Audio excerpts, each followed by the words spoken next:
106.3, exactly 26 minutes after 6. Beginning with the Daily Graphic this morning with a picture of Reverend Dr. Daniel Ogbami Tete, SEC Director General. And the story says that the Security and Exchange Commission has revoked the license of 5 companies and directed them to stop carrying out any fund management activities. The companies are Georgetown Capital Partners Limited, Equity Capital Limited, Index Analytics Limited, DM Capital Limited, and Oxygen Advisory Limited. I'm saying some companies when you na Mobian Jobiasika, Mobian Danda Nobiasika, you have more license. That's a simple cra and a fee Oko Krata Nechia. Shooting incident mass Chelsea Kotoko game at Brecum. And that's it there. The Ghanaian Observer, Energy Minister exposes Imani lies over Aker Energy deal. The Ufa Ubehuno Omuncha Kaneshase last week, Friday, Basa. Chronicle this morning, EPA wants law on illegal logging tightened to fight climate change, and workers threatening May Day demonstration. It's May Day no one here. The mobile boss Korean embassy say Annie.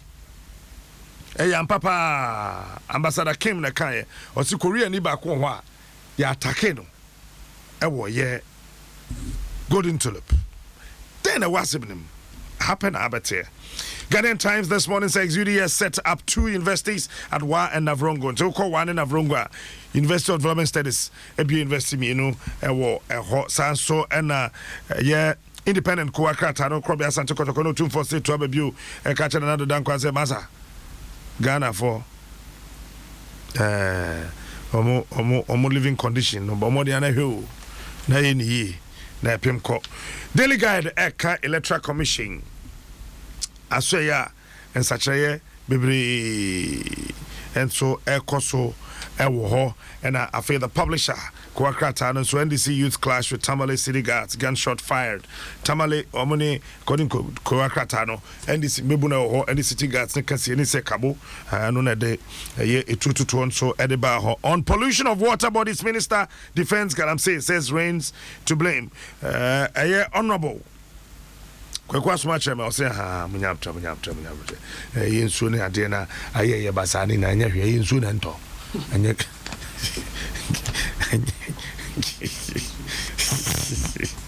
anya galamse anya galamse yinsu na nto. The New Crusading Guide so the animal we page 3 and 10 of the newspaper and when abi hunu say the justice for sale what dey asem kokota wo ska kase and obetimi anya de ahwehwe nyina woni cash there na chese uyindi pa na besensen wokom no New Crusading Guide and by Daily Dispatch so Bank of Ghana and is for a casted out over the GIPC figures almost the by a question on the walls of the city. So when you get the newspaper you find details there. Finally with the final newspaper, $300 million US dollars for 1 district 1 factory to procure machinery and equipment from the United States. It's also on the front page of the newspaper. And the money got it all wrong with the Aker Energy deal that's coming from Openi Peter Amewu, Minister of Energy. Openi Ahin Young, a spokesperson, Ghana Port and Harbours Authority, Workers Union. Ahin Mache. Major Captain Smart. Bibia Boko there. Bibia Boko. Yanyanente, sir, Edwaya Famu GPHA. Mose Openi on a Yoswa for Emma Aquentu home, Minister of Transport. Yam Pamon, Pato Dentra. Yes, I'm with Koku for you, Sama. Yes, President is Omani resigning because Processing DVR, MPS, and Ghana Port and Harbour Authority sign. And yeah, who may be reacting. Me who agreement to be a phone to MPS and Gapo again. I said, me the whole plane. I go call someone and I'm home and I'm home. na hu saa on person be bibia wo mu of pay and penny for some of me can say job losses MPS forces say pamo Gapo for now on bejimu be 100 Gapo ni padam 1400 2800 now to bejimu 100 even company the second dock level company I want be 17,000 off dock terminals say until depot say around the port Gapo say wo mo on come number say one company can number 200 this is 6 companies and 10 companies say ahin na also bejimu be 200 ni na say Gapo was sign agreement the Gapo show interest due concession deal MPS concession deal na ni na say time a nkofo show interest say omo pay omo be yes contract MPS for show interest bia na 56 companies na do omo document e buy 56 companies na do omo document buy no MPS show interest bia na Gapo so so e mane be ka 7 my biggest conference mane be ka 7 7 no so no na mo din kan na time Gapo afọ o ma din so mo be so ne so eyi baako na mo dia ma one company na wa be yes concession and na coffee then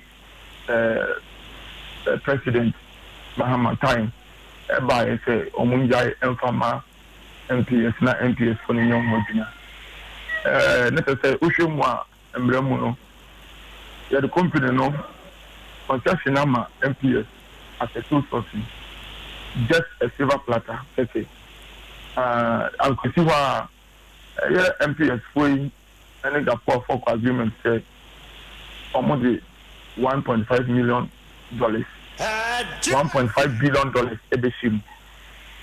What the 1.5 billion ebeshim Gapo atase. Omo ko aba.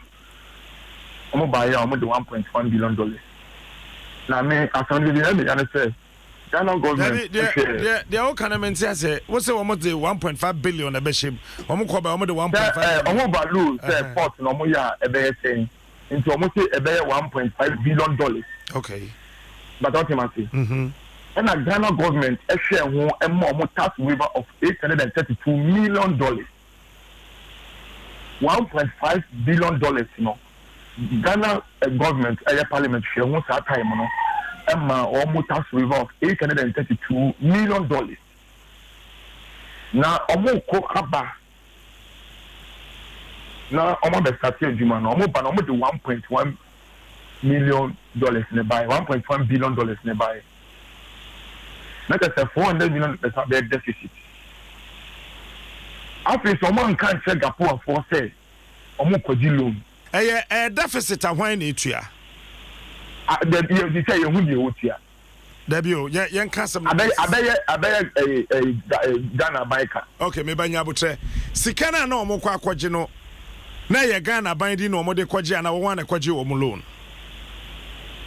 Oh, can I Gapo strategic investor? Now, onward in the Sika Beshim, Toma Gapo for access or Monkito Musica. Gapo was the access or Monkito Musica by son of Mukutesca. And you know, you know, Omokwaji IFC loan, International Finance Corporation loan, $700 million.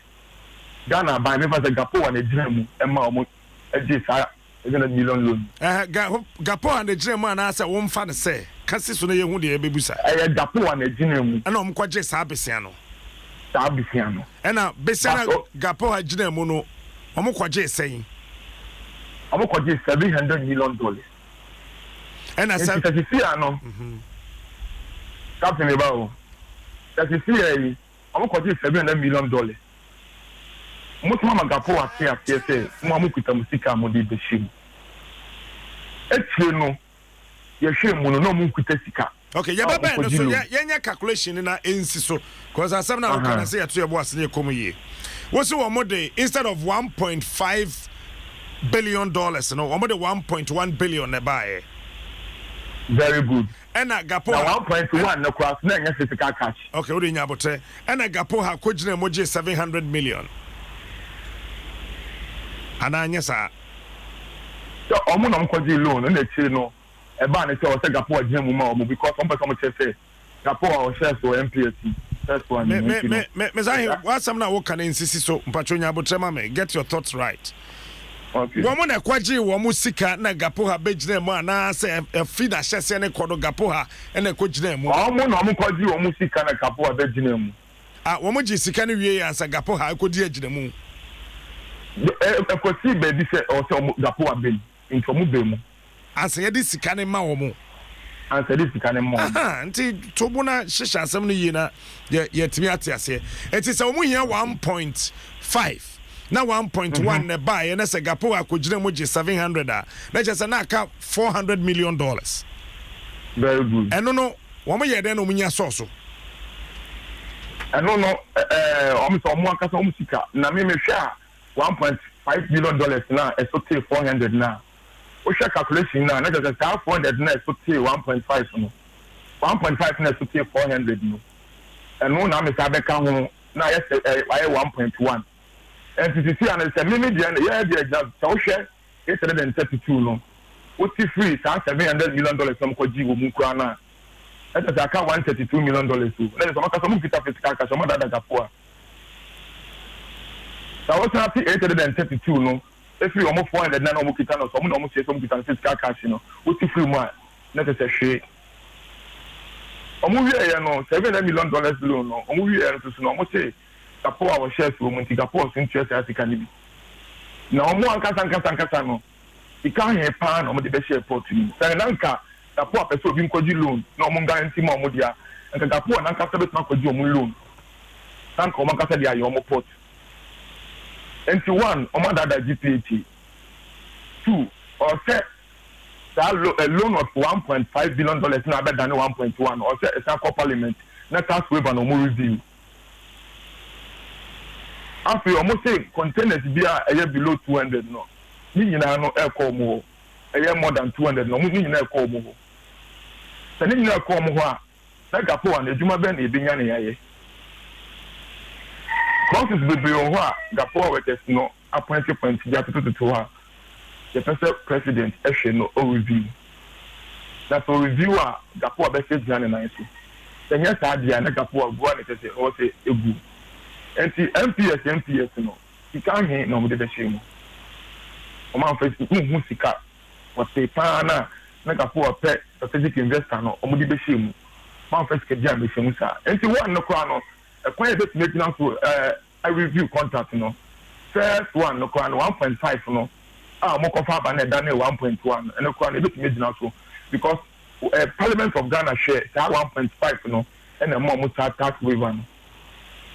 And it's a tax waiver no alphabet because say about 1.1 there and instead of tax waiver no so no you share one $7 it was a parliament deal yeah more 1.1 tax waiver na port wa mobile bibia tax waiver o titi free ma mu nya hwe movie ya musa kwaji loan ko anya mo nko na mu tia da ko be sa trade enti ye hu which is which masa ji edwuma nyina eti mpacho loan no gapo abetua mu sen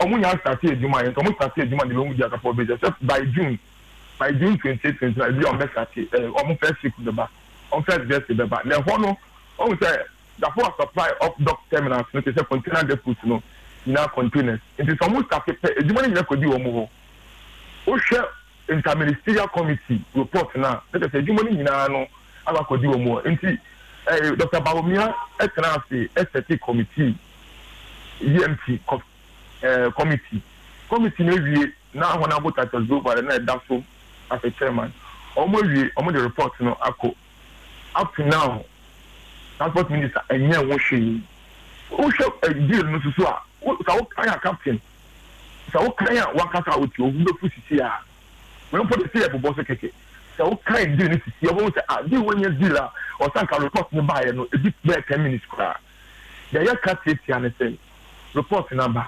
EMT economic management team omo hwe bibia na omo report no try a review the area bia say omo review no ni na report ni nti ebe se na do down kwaku for this we pass on share economic management team omo report no na on review MPS and yes sir Ghana Japade kese pa na eyira no ya minister woni ndi ekoso nyina say nkofo no kwaya mo fa so from Genesis to Revelation no poor him ekoso nyina nye but why tintin 20 wa bodu kubi e fere min fita how do kunu na bon why na ge so nti obia but Ghana Port Harbours Authority Union and then couple Friday now you who review the say I no can say no na junior hanging flag the hanging flag from and then a couple Friday yantishia how would be able to okay nti review no dia hin review ben na mo hwehwe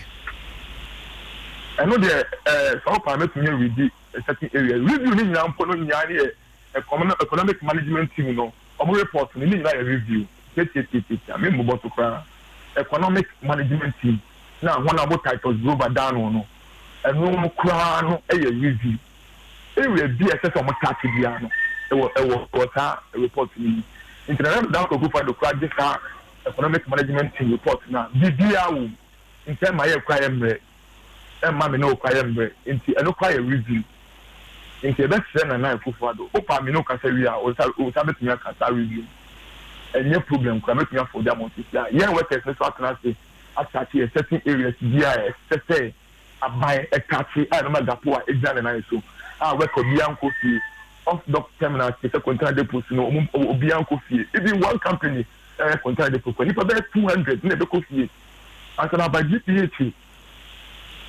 asana ba Ghana Dock Labor Company no say ni pa ni na week the week e be go fi e hin no be adwuma e no mema MPC abai ni ameka say be former constituency organizer of New Patriotic Party it be ni pa bia ni pa bi keke the MPC ni mapa minister na kasa kwa ni minister say on go position be no occupy your crowd na onya sap the minister no MPC kwa no jimege no odi wo there be men fair number MPS and Shase o minister way time e Shase o J.Akufo time opani Ben Mensa time ton na MPS Shase edidi mu eba be pem ye wo 2015 minister way oba beton agreements the deed of agreement ni documentations ni na ewo ho I remember very well say February 2018 and a committee a president te here when we report we here at the court dane aye obampenin so if there's anything to be done enya call Flagstaff house we enya the minister here answer by power na say the minister captain enya here near time no kra na okan and then government na time into aba TM to company your report buru 1 year omo the amount who shall not think that it is first of all come out that parliament. Okay, the parliament say $1.5 billion now they buy now more tax of 832 years now than 1.1. One, I no kind of offense. What other one? Okay, when you are here, minister, what kind 1 year now with that document next say that the way you are showing you are Ghana bit much share at the case what kind what you say. Diana, yeah, she don't want to make yeah for committee. Now committee no the report but after crowd here, committee crown one same the after the job losses one same now okay. Yeah, minister on here na so be review dia. Yes, said another down Akufo-Addo. Ombra me share that for ombra report wo. No ga say me go die team. And now na sign here into how the thing. Yeah, decide minister say no sign here into how the thing. Would the say report e buy and no be share so no we di so. No ye ho adwuma. But why you thinking say can be a one tiase? But what tiase? If you best friend no report na and can from EM to one Catholic deputy minister Kato Zuba down a report no ko ya say we share EMT for we share ya a block no I really jama we say my person who come now we share now we review now the for one Ghana na ho tawo mo no and then now sign into who have the thing and then I come to me this. No, sorry. All right then. Mami na was Mr. Young. It was MPS at 7. Kratani now. The original agreement, first one, of course, so Mampenida Dako 4 times. The copy is here. The ancestor Bemu Ewaha. 66 companies na umudi kai eyo madwin se omko international bid na omu hia ade no I have their profile all the 66 companies. What there is in the MPS deal, don't worry. I have Dum 106.3. Justin Samsuni, you get the details. The Esheto Krubin Bantrebiano, you will have it. Don't worry. Get your fingers crossed. 46 minutes after 6. It's time for sports. Jim FM 106.3 106.3 FM.